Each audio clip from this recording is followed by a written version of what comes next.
Ei, loen ikka ajalehti. Et kuidas ma hoian? No tähendab, esiteks veel kord, ma vist nagu püüdsin nagu eelnevalt kuskil ka mingile küsimusvastast mainida, et loen muidugi ajalehti, aga kui sa oled kohtunik, kui sa oled jurist, no siis pagan võtku, siis sa kindlasti mitte ei saa lähtuda eeskätt sellest, mis leht kirjutab. Sul on ainult see, tegelikult lähtumismaterjaliks on see, mis on toimikus, need tõendid. Et lihtsalt ei tohi, minu meelest ei ole võimalik lasta ennast ära rääkida meedial, ei ole võimalik. Muidu ma julgen väita, et muidu on kõik läbi.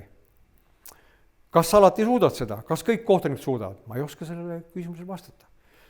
Veel kord, see on see alateaduse teema ja täiesti võimalik on, et kusagil mingisugune linnukene sulle ikkagi pähe läheb ja kui on piirsituatsioon, kohtus näiteks, kui on hääletamine, täiesti võimalik on alateaduses kuidagi, siis see meedia toime on töötanud ja piirsituatsioonis, kui on juuksekarva peal kogu värk, et sa tõepoolest hääletad just nimelt niimoodi, lähtuvalt sellest, mis sul alateadus jäi, et seda ei saa ju välistada.